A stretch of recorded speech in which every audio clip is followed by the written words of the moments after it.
성공한 사람들의 공통점을 보게 되면은 이 사람들은 한결같이 핸디캡을 극복한 사람들이었습니다. 이 핸디캡의 어원을 보면 옛날 그 영국의 경마에서 시작이 되었는데요. 옛날 이 영국의 경마는 귀족들의 놀이였습니다. 그런데 이제 항상 같은 말이 우승을 하다 보면은 재미가 없잖아요. 매번 같은 말이 1등하면 참 경기가 재미가 없습니다. 그래서 균형을 맞추기 위해서 월등한 말에게 무거운 짐을 지고 달리게 했습니다. 자, 이때 모자 안에다가 그 짐의 무게를 적은 그 쪽지를 넣고 제비를 뽑게 했는데요. 여기서 핸드 인 어 캡, 이 말이 핸디캡으로 나오게 되었다는 것입니다.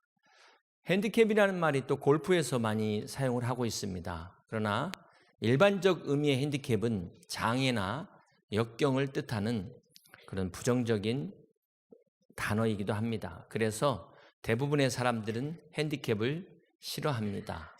핸디캡이 없기를 바랍니다. 그럼에도 불구하고 대부분의 사람들이 또 핸디캡을 갖고 있습니다.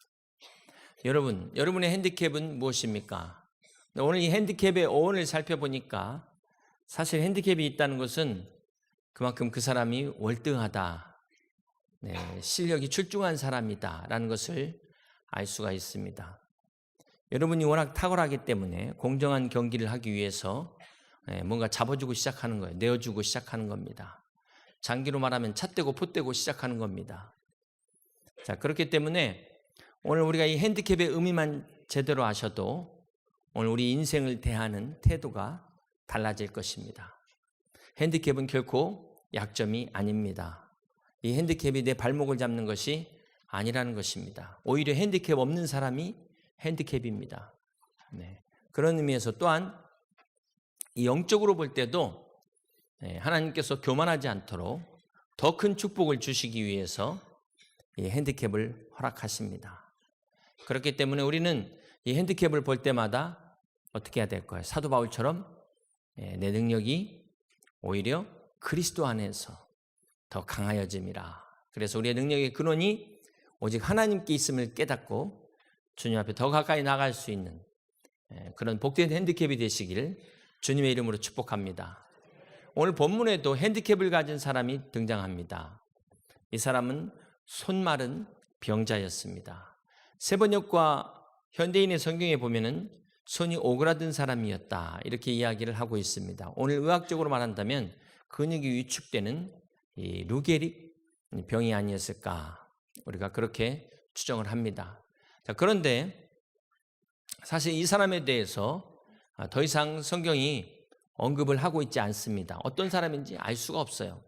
그런데 외경 중에 보면은 히브리인의 복음이라는 그 외경에는 이 손마른 사람이 돌을 다듬는 석공이었다라는 것을 우리가 알 수 있습니다. 자, 이 사람은 손으로 한마디로 말해서 손으로 인해서 먹고 사는 그러한 석공이었는데 이 석공의 손이 마른다는 것은 무엇을 말할까요? 이것은 오늘 만약에 야구 선수로 말한다면은 야구 선수가 팔을 못 쓰는 겁니다. 축구 선수가 발을 못 쓰는 거예요. 자, 한마디로 말해서 이런 경우는 생계가 막막하죠. 이 정도를 넘어서 완전히 꿈을 잃어버리고 그 장래를 미래를 잃어버린 그런 사람이라는 것입니다. 이 사람을 마가복음과 마태복음에는 한쪽 손이 손마른 사람이다 이렇게 이야기하고 있는데요. 누가복음 6장 6절을 같이 한번 보시겠습니다. 또 다른 안식일에 예수께서 회당에 들어가사 가르칠세 함께 있습니다. 거기 누가복음에는 이 마른 손이 오른손이었다 이렇게 기록을 하고 있습니다. 여러분 이렇게 우리가 오른손을 사용하는 사람들이 깁스를 해보면 얼마나 불편한지 모릅니다. 왼손이 있어도 너무너무 불편해요. 자, 그런데 이 석공에게 있어서는 오른손이든 왼손이든 손에 장애가 있다는 것 자체는 이게 단순 장애가 아니라 석공으로서의 기능을 더 이상 할 수 없는 것을 말합니다. 이 손마른 자가 오른손을 못 쓴다는 것은 단순히 오른손의 장애를 넘어서 자기의 힘의 근원이 말라버렸다는 것입니다. 자기의 힘의 능력을 근본적으로 상실해버렸다는 거예요. 또한 이 손마름증에 이 손이 오그라든다는 것은 이게 지금 밖으로 펴지질 않는 거예요. 네. 완전히 안으로 굽어가지고 나밖에 모르는 그 이기적인 아주 이기주의를 말하는 것입니다. 욕심으로 그냥 마비되어 있는 이러한 손을 의미하고 있는 것입니다. 오늘 본문에 예수님을 주시한 사람들이 있는데요. 어떤 사람들일까요? 마가복음 3장 2절에 보면 사람들이 예수를 고발하려 하여 안식일에 그 사람을 고치시는가 어떻게 했다고요? 주시하고 있거늘 그랬어요. 자, 마태복음 12장 10절에 보면 또 사람들이 한쪽 손 마른 사람이 있는지라 사람들이 예수를 고발하려 하여 이번에는 어떻게 합니까? 물어 이르되 예수님을 고발하기 위하여 질문했다. 근데 누가복음 6장 7절에 보면 이 사람들이 어떤 사람들이었습니까? 서기관과 바리새인들이 예수를 고발할 무엇을 찾았어요? 증거를 찾았다. 자, 서기관과 바리새인들이 말씀을 열심히 들은 이유는 다름 아니라 예수님을 고발하기 위한 증거를 찾기 위해서였다. 그 당시에는 이렇게 녹취할 수 있는 핸드폰이 없기 때문에 잘 들어야 됐어요. 사랑하는 성도 여러분 무엇 때문에 설교를 들으십니까? 여러분 어떤 증거를 찾기 위해서 말씀을 듣고 계십니까? 믿음은 들음에서 난다 그랬어요. 어찌됐건 여러분 말씀을 가까이 하시고 할 수만 있거든요. 말씀을 들으셔서 말씀을 통해서 살아계신 주님을 만나시기를 주님의 이름으로 축복합니다. 원래 바리새인들은 율법을 열심히 지키는 사람들이었습니다. 이 마가복음 2장의 마지막 부분에 보면은 오늘 이 본문과 비슷한 상황입니다. 안식일에 제자들이 밀 이삭을 이제 베어 먹은 것 때문에 이 바리새인들과 예수님이 논쟁하시는 그러한 장면인데요. 사실 이 바리새인들은 배고픈 거 참더라도 율법을 지켜야 된다. 참 얼마나 이게 우리 같은 신앙인으로서 볼 때 귀합니까? 내가 아프더라도 아픈 거 참고라도 계명대로 살아야 된다. 자기가 고침받은 것보다도 계명을 지키는 게 더 중요하다. 여러분 이건 정말 신앙인으로서는 본받아야 될 거 아닌가요? 자, 그런데 문제는 우리 주님이 이걸 칭찬하신 게 아니라 책망했다는 거예요. 어떻게 이럴 수가 있을까? 무엇 때문에 그럴까? 우리가 지난주 마가복음 2장에서 중풍병자가 치유받는 그 말씀을 함께 나누었는데요. 마가복음 2장에는 4가지 사건이 기록되어 있습니다.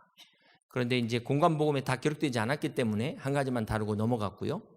그 마지막에 안식일 사건은 다 같이 다루고 있지만 또 오늘 본문과 중복되는 내용이기 때문에 3장으로 넘어왔습니다. 이 마가복음 2장에 우리가 지나갔지만 4가지 사건을 통해서 서기관과 바리새인들의 공통점을 우리가 발견할 수가 있습니다. 그래서 잠깐 그 부분만 짚어보려고 하는데요.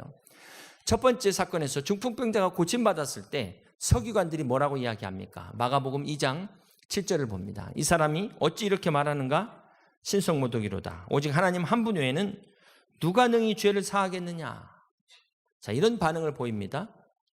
그리고 두 번째, 우리 주님께서 알페오의 아들 레위를 제자로 부르셨을 때 자, 바리새인들의 반응이 어땠습니까? 16절을 보겠습니다. 바리새인의 서기관들이 예수께서 죄인 및 세리들과 함께 잡수시는 것을 보고 그의 제자들에게 이르되 함께 있습니다. 어찌하여 세리 및 죄인들과 함께 먹는가? 자, 이것이 바리새인과 서기관들의 반응이었습니다. 세 번째 사건에서 요한의 제자들과 바리새인들이 금식으로 논쟁을 하는데요.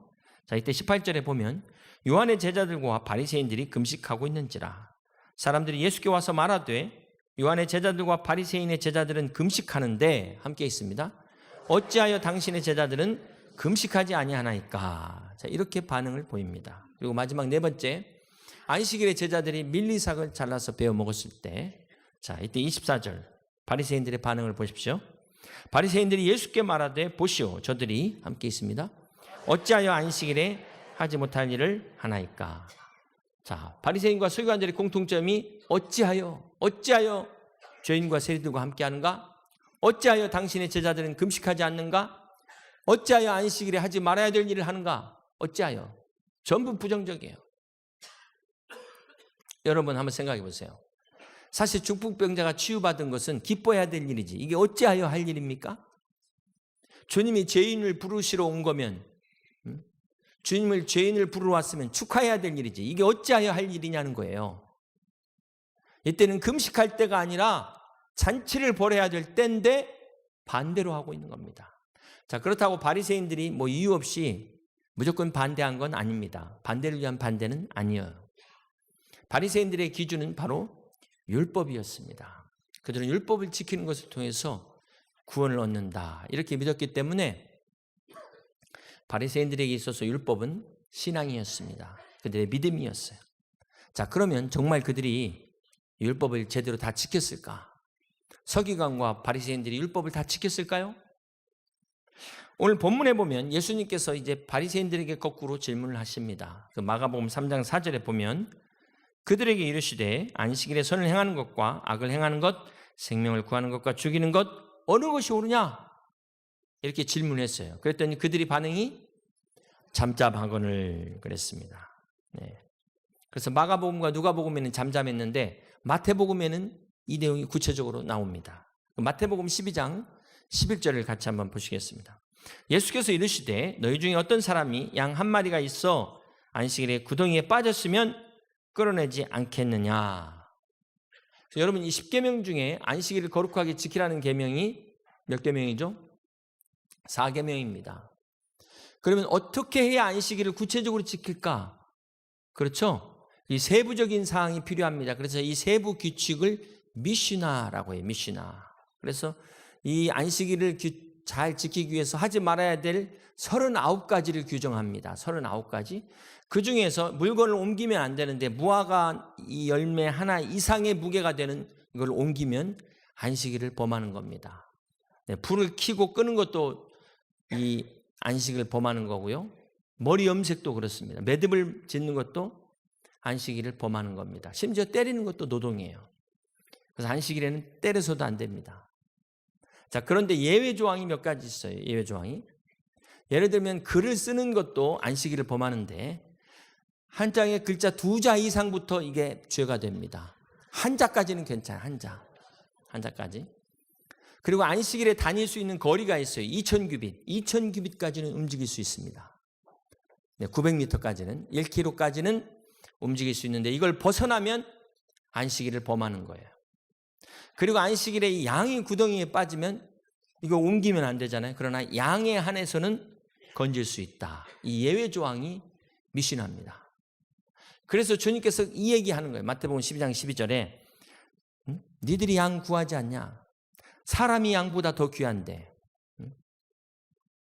사람이 양보다 얼마나 더 귀하냐? 그러므로 안식일에 선을 행하는 것이 옳으니라. 이렇게 주님이 말씀을 하신 겁니다. 자, 이것은 바리새인들을 향하여 너희들은 필요한 거 다 예외 조항으로 만들어 놓고 이렇게 피하고 저렇게 피하면서 정말 양보다 귀한 사람을 살리는 일이 안식일에 선을 행하는 것 아니냐. 안식일의 의미를 말씀하고 있는 거예요. 자, 이 바리새인들은 율법을 지키려고 열심히 노력한 건 좋았는데 정작 안식일의 의미를 잃어버린 것입니다. 여러분, 우리가 율법 하면은 일단 모세 오경을 떠올립니다. 이 이스라엘 사람들은 토라 그러죠. 토라. 그게 총 613개가 돼요. 613개. 그러면 그 613개의 세부 조항까지 한번 생각해 보세요. 세부 조항. 이건 지키기는커녕 기억하기도 어려운 거예요. 이 중에 하나만 어겨도 구원받지를 못하는 겁니다. 한번 생각해 보세요. 이거 지금 다 지켜야 되는데 설사 지켰다가도 하나라도 빼놓으면 구원받지 못하는데 이렇게 율법 아래 있으면서 과연 자유함이 있을까요? 안식이 있을 수 있을까요? 내가 올라 이거 빼먹은 거 아니야? 올라 이건 빼먹은 거 아니야? 정말 우리가 구약시대에 태어나지 않은 것이 얼마나 감사한지 모르겠습니다. 중요한 것은 이 바리새인들이 참 이것만 지키려고 열심히만 노력했지 왜 안식일을 주셨는지 그 목적을 놓쳤다는 거예요. 우리 로마서 3장 20절 말씀 함께 봅니다. 그러므로 율법의 행위로 그 앞에 의롭다 하심을 얻을 육체가 없나니 함께 있습니다. 율법으로는 죄를 깨달음이니라. 그렇습니다. 여러분, 세상의 법은 지키라고 준 거잖아요. 그러나 율법은 하나님의 법입니다. 하나님 나라의 법은 절대 죄인은 지킬 수 없어요. 죄인은 율법을 지킬 수 없다는 것을 깨달으라는 거예요. 그러므로 이 율법은 의인과 죄인을 구분하는 기준입니다. 기준. 이 기준을 통하여 죄인들이 예수 그리스도 앞으로 나오라고 준 것이 율법의 기능입니다.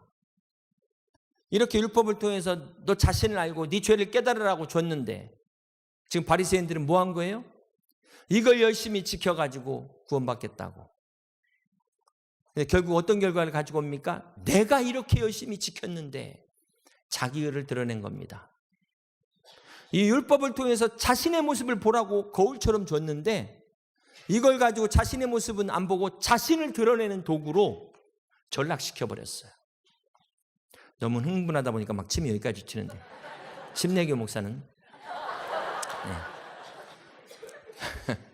여러분 이렇게 내가 율법을 열심히 지키다 보면은 어떤 이제 부작용이 생기냐면요, 남을 정죄합니다. 너는 그것도 못해?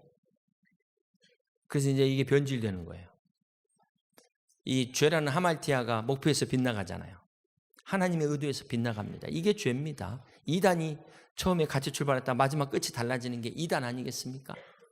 사랑하는 여러분, 오늘 본문이 주는 교훈이 무엇입니까? 진짜 손마른 환자는, 이 이름 없는 손마른 환자는 왜 이름이 없을까? 바리새인들이라는 거예요. 바리새인들. 불쌍한 영혼을 위해서 손을 펴지 못하고 그들을 도와주는 예수님을 지적하는 그 손이 진짜 병든 손이다. 치유받아야 될 손이다. 말씀하고 있는 것입니다. 안타까운 것은 주님이 이렇게 말씀하시는데도 못 깨달아요. 이렇게 이야기하는데도 회개하지를 않습니다. 우리 마가복음 3장 6절 말씀 볼까요? 바리새인들이 나가서 곧 헤롯 왕과 함께 어떻게 하여 예수를 죽일까 의논하니라. 참, 회개할 이 타이밍에도 어떻게 하면 죽일까? 자, 생명을 살리는 자들이 아니라 이들은 죽이려는 자들이에요. 이 사람은 정말 병든 사람들이에요. 치유받아야 될 사람들입니다. 사랑하는 여러분, 오늘 성경은 진짜 치유받아야 될 병자가 누구냐? 이것을 말씀하고 있어요. 누굽니까? 오늘 말씀을 통해서 내가 죄인됨을 깨닫지 못하는 자들, 이 사람들이 정말 치유받아야 될 사람들이라는 것입니다. 오늘 교회 안에서 이 말씀으로 내 의를 드러내려는 사람들, 이 사람들이 오늘의 바리새인들이라는 거예요. 바리새인. 마태복음 20장에 보면 포도원 품꾼의 비유 이야기가 나옵니다. 자, 그때 주님께서 제일 먼저 이 품꾼을 부르는데, 제일 먼저 온 사람은 아침 일찍 와가지고 나는 열심히 일했는데 오후에 늦게 온 사람하고 똑같이 대우해 주는 것 때문에 분노합니다. 네. 은혜를 다 까먹습니다. 내가 이렇게 열심히 일했는데, 나는 아침부터 일찍 와서 일했는데 어찌하여 늦게 온 사람하고 똑같이 대우하냐? 네, 불만을 갖고 못마땅해 합니다. 사랑하는 여러분, 오늘 결론적으로 오늘 바리새인의 모습이 바로 우리 안에 있는 이런 죄의 모습이라는 거예요. 이런 죄의 모습. 어떤 특정한 사람이라기보다는 내 안에 있는 죄성을 말하고 있는 것입니다. 겉으로는 열심히 하는 것 같지만 실상은 아니라는 거예요. 하나님을 빙자한 자기 의를 쌓고 있다는 것입니다. 마가복음 2장 27절에 보면 안식일에 제자들이 이 밀리삭을 먹은 이때 주님께서 뭐라고 말씀하십니까? 바리새인들에게 마가복음 2장 27절입니다. 또 이르시되 안식일이 사람을 위하여 있는 것이요 사람이 안식일을 위하여 있는 것이 아니니 이러므로 인자는 안식일에도 주인이니라. 그렇습니다. 안식일이 사람을 위해서 있는 것이다. 사람이 안식일을 위해서 있는 게 아니다. 바리새인들이 그냥 무턱대고 열심히 지키다 보니까 이 주객이 전도돼 버렸어요. 하나님을 위한다고 하면서 우리를 어렵게 하고 인간을 고통스럽게 하는 것은 결코 하나님의 뜻이 아닙니다. 자, 그렇다고 인간을 위한다고 나 자신을 위해서 하나님의 말씀도 다 그냥 저버리고 불순종하는 것 역시 잘못된 것입니다. 참, 이 균형을 잘 잡으셔야 돼요. 균형을. 그래서 주님께서 인자는 안식일의 주인이다 라고 말씀하셨는데 무슨 말일까요? 진정한 안식은 그리스도 안에서 누리는 것이다. 그렇습니다. 여러분, 인자 예수 그리스도가 안식일의 주인이라는 것은 더 이상 우리가 율법에 매인 종이 아니라는 거예요. 그리스도 안에서 이 은혜의 자유함을, 풍성함을 누리는 것이 바로 진정한 안식이라는 것입니다. 사랑하는 여러분, 이 바리새인들이 주님이 안식일에 병자 고친 걸 가지고 안식일을 범했다 이렇게 지금 고발했습니다. 근데 사실상 보세요. 주님은 아무 일도 안 하셨어요. 주님이 뭐 힘쓰셨습니까? 뭐 물건을 갖다 옮겼습니까? 주님이 하신 건 그냥 입으로 두 마디 하셨어. 두 마디. 가운데 일어서라. 내 손 내밀어라. 사실 엄밀히 주님의 행동을 보면 안식일 범한 게 없어요. 없어. 그런데도 주님을 안식일 범했다고 고발하잖아요. 이런 생트집 잡는 거 보세요. 이런 생트집. 자, 이들을 향하여 주님께서 뭐라고 말씀하셨습니까? 마가복음 3장 5절에 그들의 마음이 완악함을 탄식하사. 이건 그냥 읽으면 안 되고 완악함을 탄식하사. 네. 노하심으로 그들을 둘러보시고 사랑의 주님이 화를 내셨어요. 거룩한 분노죠. 거룩한 분노. 저들의 완악함. 탄식하셨어요. 이 완악함이라는 게 이게 오그라들어가지고 깜짝달싹 앉는 상태 아니겠습니까? 죽어도 그냥 끝까지 그냥 무덤으로 가겠다. 막 이런 이들이 진짜 고침받아야 될 중증 환자라는 것입니다. 이들은 생명에는 관심이 없어요. 하나님 뜻에는 관심이 없어요. 오직 자신들이 세운 전통과 규례에만 관심이 있을 뿐입니다. 겉으로는 누구보다도 하나님을 사랑하고 누구보다도 신앙이 열심인 것 같았지만 실상은 정작 반대였어요. 그뿐입니까? 자기만 아니라 남들까지도 제대로 신앙생활하지 못하도록 방해하는 사람들이었다는 것입니다. 사랑하는 성도 여러분, 오늘 본문의 진짜 손마른 병자는 바로 하나님의 은혜를 가로막는 율법주의자들이다 말씀하고 있는 것입니다. 오늘 신앙이라는 이름으로 내 의를 쌓고 있는 이 내 손이 치유받아야 될 손이라는 것입니다. 남의 손 볼 거 아니에요. 지금 내 손을 보라는 거예요. 내 손. 마가복음 3장 5절에 말씀합니다. 그들의 마음이 완악함을 탄식하사 노하심으로 그들을 둘러보시고 함께 있습니다. 그 사람에게 이르시되 내 손을 내밀라 하시니 내밀매 그 손이 회복되었더라. 내 손을 내밀라. 여러분의 오그라든 손을 내밀으라는 거예요. 내 의를 버리고 주님의 의를 붙잡으라는 것입니다.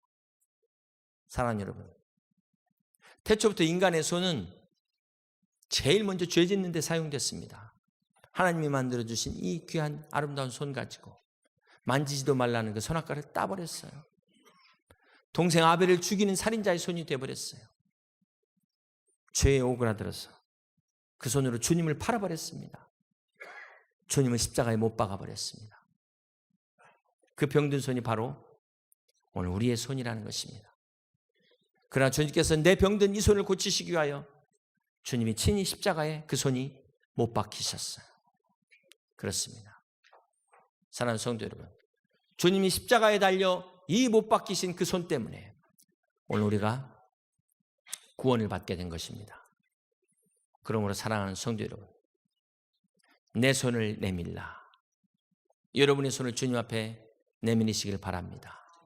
밖으로 펴지지 못하는 이 손, 안으로만 굽어진 이 손, 힘을 다 잃어버려서 전혀 어떻게 쓸 수 없는 이 손, 망가진 손, 다 주님 앞에 내밀으시길 바랍니다. 아직도 내 생각과 내 경험과 내 전통으로 남을 주시하고 판단하고 지적하는 손이라면 그 손 주님 앞으로 내밀으시길 바랍니다. 이 시간 우리 주님의 놀라운 치유와 회복의 역사가 일어나게 될 것입니다. 오늘 여러분의 이 모든 손들이 주님의 능력 가운데 치유함 받으시길 주님의 이름으로 간절히 축원합니다. 사랑하는 여러분, 우리는 지난 한 주간 이 세상을 살면서 너무나 힘든 환경 가운데 오그라들고 있어요. 우리의 몸이 오그라들고 있습니다. 우리 사랑하는 가족 식구들이 이 많은 스트레스 속에서, 이 경쟁 속에서 찌그러들고 있어요. 찌그러들고 있어요. 누가 펴줘야 될까요? 물론 하나님이 펴주시겠지만 누가 그 하나님의 손이 될 수가 있을까요? 바로 사랑하는 우리 가족을 위해서 우리가 따뜻한 손편지를 쓸 수 있다면 그 손편지의 감동이 오그라진 마음을 필 수 있지 않겠습니까? 오늘 우리 주위에 정말 위로가 필요한 사람들에게 여러분의 그 따뜻한 손편지, 그 몇 마디가 그들의 오그라진 마음을 피게 만들 것입니다.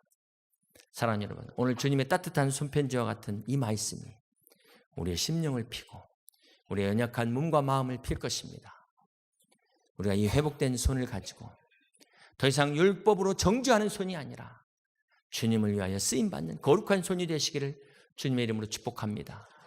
다른 연약한 손들을 붙잡아 일으키는 손이 되실 수 있기를 주님의 이름으로 축복합니다. 여러분의 손이 기도하는 손이 되어 방황하는 영혼들을 주님 앞으로 주님 전으로 이끌 수 있는 그런 복되고 귀한 손이 다 되시기를, 주님의 손이 되시기를 주님의 이름으로 축복합니다.